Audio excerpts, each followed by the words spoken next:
고린도전서 13장 1절부터 7절 말씀.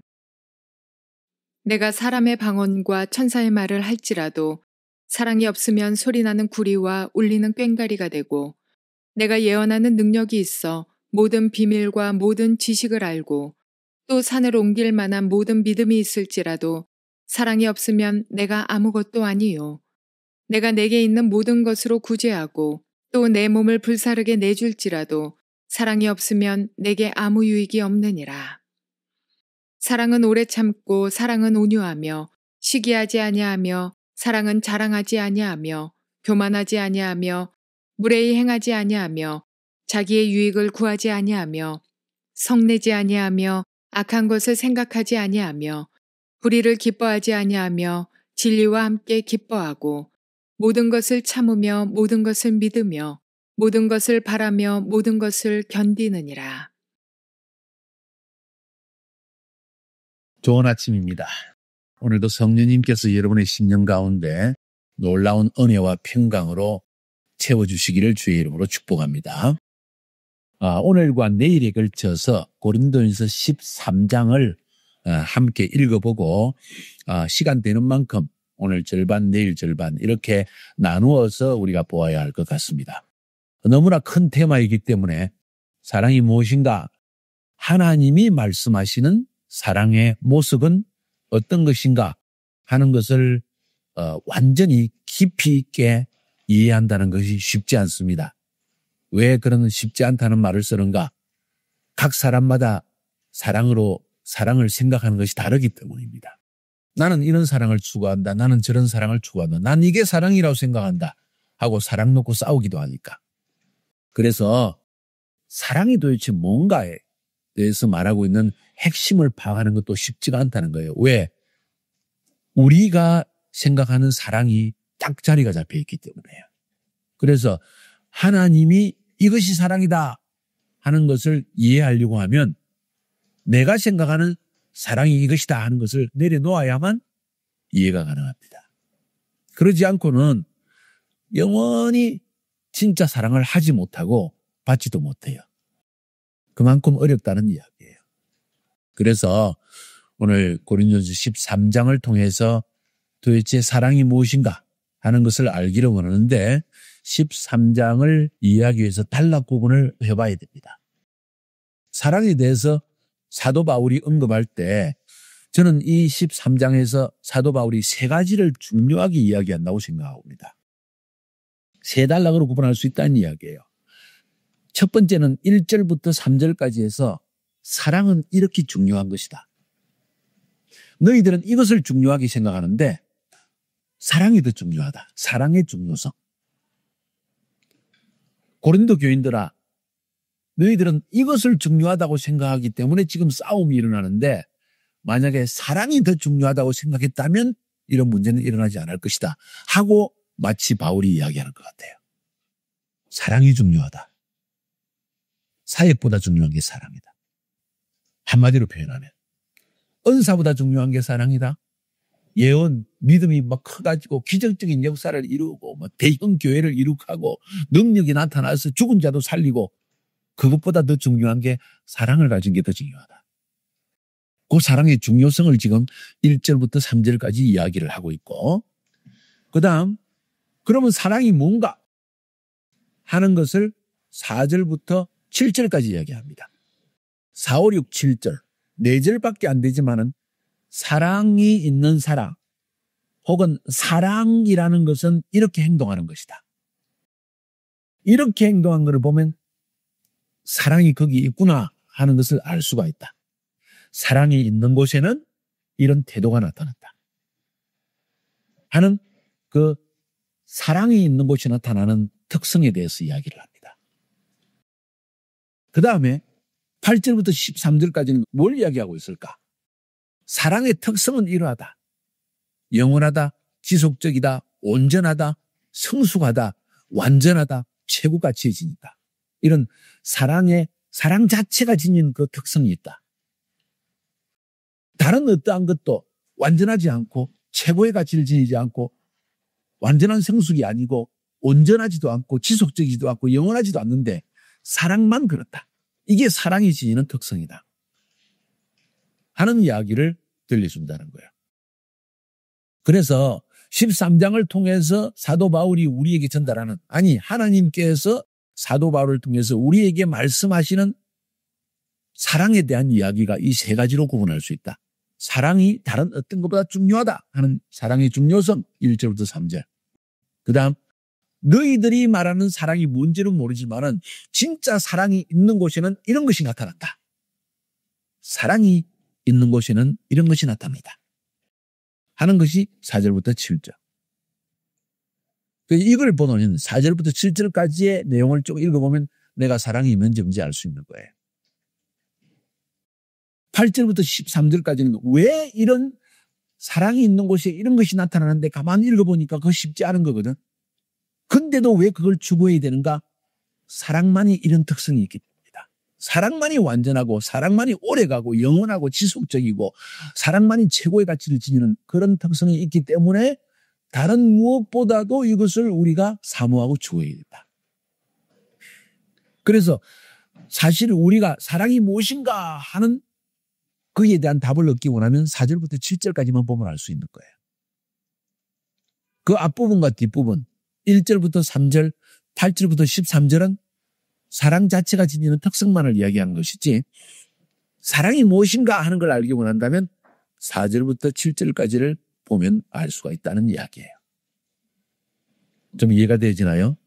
이것이 제가 지금까지 고린도전서 13장을 연구하고 묵상하고 또 제가 살아오면서 사랑에 대해 생각해 볼 때 볼 수 있는 중요한 점입니다. 그럼 우리 단계별로 한번 알아볼까요?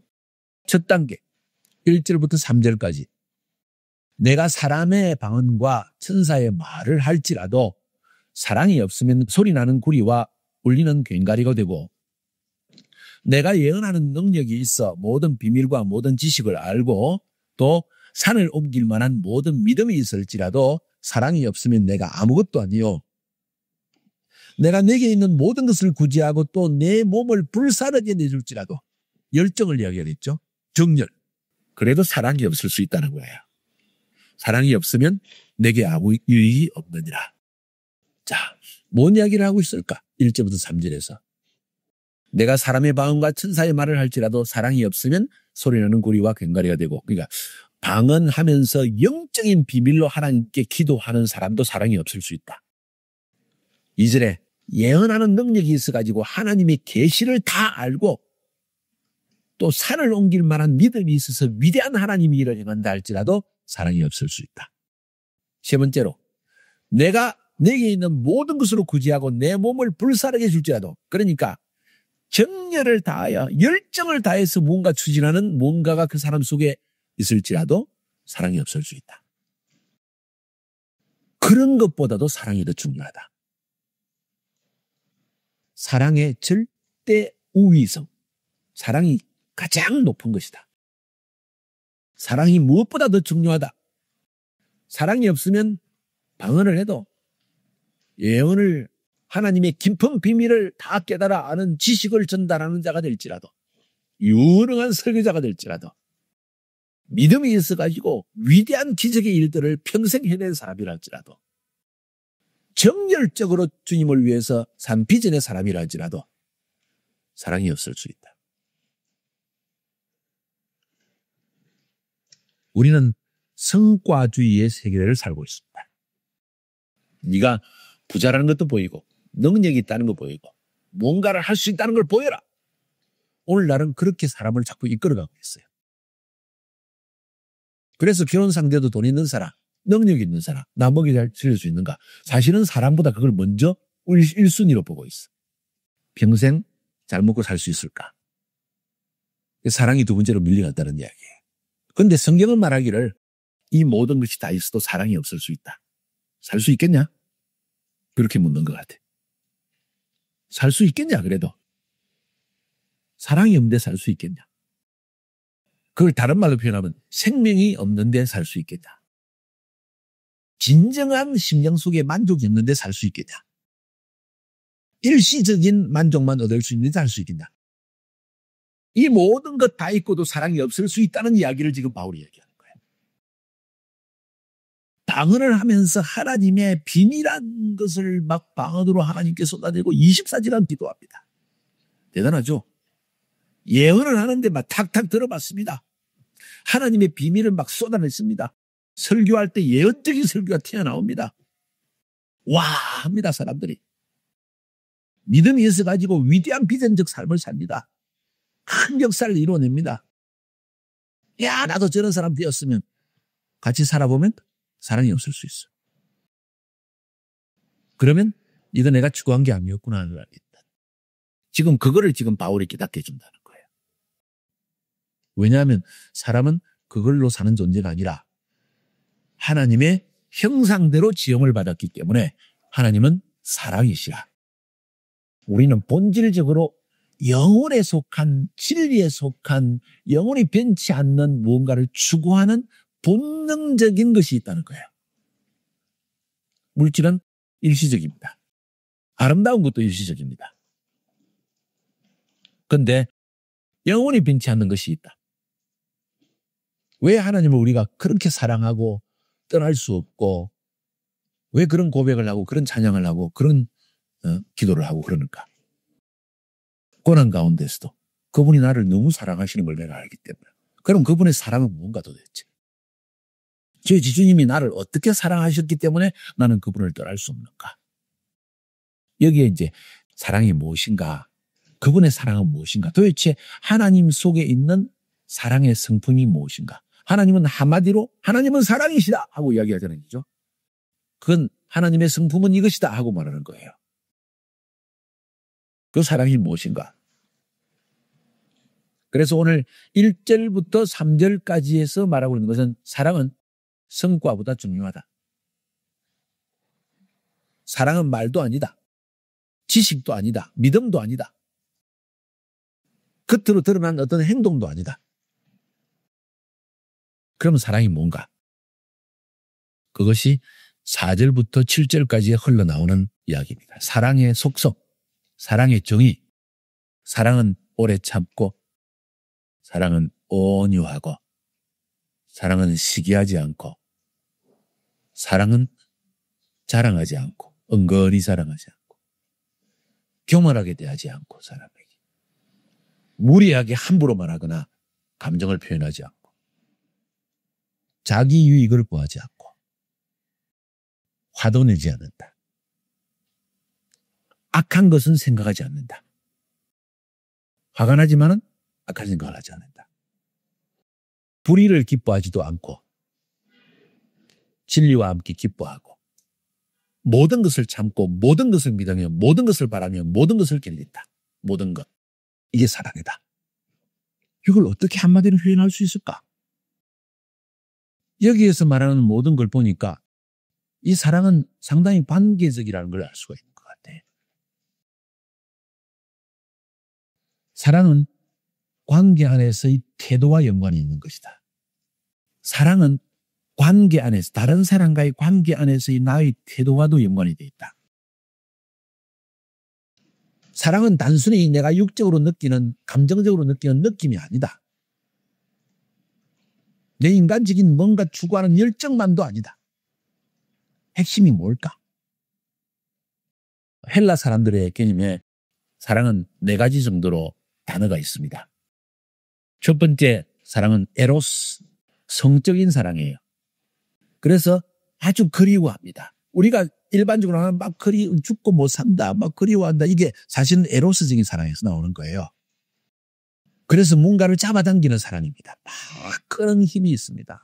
자꾸 한 번 보고 싶고 반드시 육적인 것이 아니라 할지라도 인간적인 욕망과 연관되어 있는 거예요. 막 보고 싶고 막 함께 있고 막 그리워하고 막 그것이 결국은 성적인 사랑으로 연결되어지는 그거를 사실은 헬라 사람들의 개념에서 에로스인 사랑이라는 거. 좀 더 정확히 표현하면 주는 사랑이 아니라 받으려고 하는 사랑입니다. 소유하고자 하는 욕망입니다. 주로 남녀 간의 사랑입니다. 소유적인 욕망, 내가 내 것으로 삼고 싶은 마음이 더 강한 게 이 에로스인 사랑이라는 거예요. 그래서 실제로 보면 타락한 인간의 본성 속에 있는 사랑에 대한 정의는 전부 에로스입니다. 내 것으로 삼고 싶은 거예요. 보통 3년, 4년 지나면 권태기에 빠진다는 거예요. 에로스적인 사랑이기 때문에 내 소유 딱 만들고 나면 끝. 결혼하고 나면 갑자기 사람이 바뀝니다. 그리고 같이 사고 나면 또 바뀌어요. 소유해버렸기 때문에. 이게 에로스적인 사랑의 가장 핵심은 소유요. 내 것으로 삼고 싶은 바. 내 것 삼고 나면 그 다음에 내 마음대로 하고 싶은 것뿐이에요. 이게 에로스의 사랑.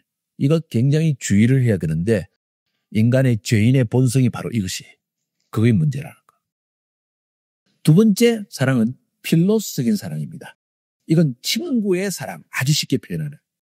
에로스적인 사랑은 소유적인 사랑 혹은 성적인 사랑이라고 표현할 수 있고 필로스는 친구적인 사랑을 의미합니다. 프렌드라는 말도 여기서 나온 거예요. 필로스에서. 수평적인 사랑입니다. 주고받는 사랑입니다. 내가 주는 만큼 받아야 됩니다. 그게 안 되면 친구 관계는 끊어지는 거예요. 아주 계산적인 사랑입니다. 어떤 면에서는. 그러나 꼭 계산만은 아니고 함께 하고 싶은 사랑이에요. 그냥 함께 있는 것으로 괜찮은 사랑이에요. 이게 필로스. 세 번째 사랑을 스토르게라는 사랑이 있습니다. 스토르게. 이것은 핏줄기의 사랑이라. 핏줄기. 부모의 사랑입니다. 짐승에게도 있습니다. 어미 개가 강아지를 사랑하는 것. 어미 새가 새끼에게 먹이를 먹여주는 것. 그거 다 스토르게적인 사랑이에요. 동물적인 사랑입니다. 아주 자연적인 사랑입니다. 스토르게적인 사랑이 너무 강하면 딱 제 새끼밖에 모르는 거예요. 진정한 사랑이 안 되는 거예요. 마지막인 사랑이 아가페적인 사랑이라요. 아가페. 이건 희생적인 사랑입니다. 이게 하나님의 사랑이에요. 희생하는 사랑. 근데 대개 보면 아주 필레오적인 사랑, 필로스적인 사랑을 많이 하려고 해요. 네가 주는 만큼 내가 하겠다. 네가 사랑해봐라. 그럼 나도 요만큼 다 하겠다. 아주 인간적이죠. 사실은 희생하려고 하지 않습니다. 대부분이. 이기적인 사랑입니다. 그 빗줄기는 사랑. 내게 속한 사람만 사랑. 내 남편을 더 사랑하고 다른 남편보다 내 남편이 더 높은 자리에 올라가야 돼. 내 자식들은 더 잘 돼야 돼. 절대 희생적인 사랑이 아니에요. 사실은. 그리고 그것이 옳다고 생각하는 것이 더 문제야. 당연하다고 생각하는 것이 문제야. 그래서 사랑이 없는 거예요. 이것만 이해해도 사실은 사랑의 본질이 뭔가를 어느 정도 이해할 수 있어요. 내 사랑은 아가페적인가? 스토르게적인가? 에로스적인가? 필로스적인가? 예수님께서 세 번 베드로가 예수님을 부인하고 난 뒤에 부활하신 예수님께서 베드로에게 나타나잖아요. 그죠? 그리고 갈릴리에 가보면 베드로 수위권 교회. 그 교회 가보면은 예수님께서 거기에서 말씀하신 게 있잖아요. 그죠? 네가 나를 사랑하느냐? 하고 세 번 묻죠? 헬라의 원문에 보면 두 번은 이렇게 묻습니다. 아가페스메? 네가 아가페의 사랑으로 사랑하느냐 나를. 그때 베드로의 대답은 필로세, 필로스의 사랑으로 난 당신을 사랑합니다. 솔직한 고백이. 제가 주님을 사랑하긴 사랑하지만은 주님처럼 희생적으로 나를 사랑하지는 못하는 걸 내가 알고 있습니다. 하는 말 한마디가 딱 들어있는데 그 안에. 누가 나를 희생적으로 하나님이 자기 독생자를 버려서 죽이기까지 사랑한 것처럼 나를 사랑할 수 있느냐?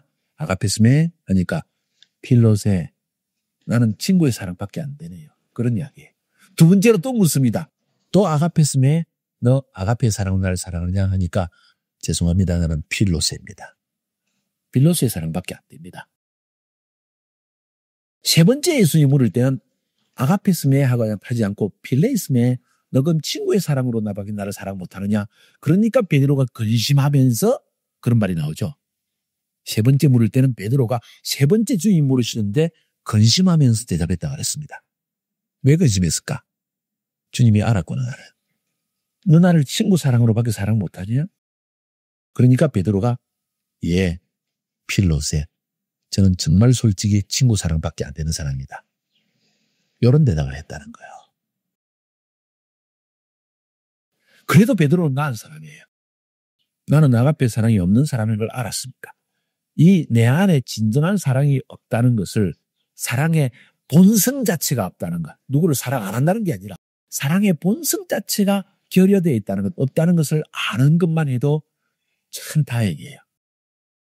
이것만 해도 평생이 걸릴 수 있습니다. 그만큼 인간은 타락해 있다. 베드로처럼 자기가 사랑이 없다는 걸 알기만 해도 다행인데 자기는 사랑한다고 생각하면 그건 진짜 어리석은 거예요. 여전히 희생적이 아닌 자기중심적 사랑을 하면서도 사랑을 한다고 생각하면 이건 진짜 독달이고 이건 진짜 위험하다.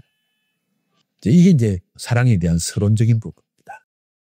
그러면 사랑이 무엇인가 한번 생각해 볼 필요가 있습니다.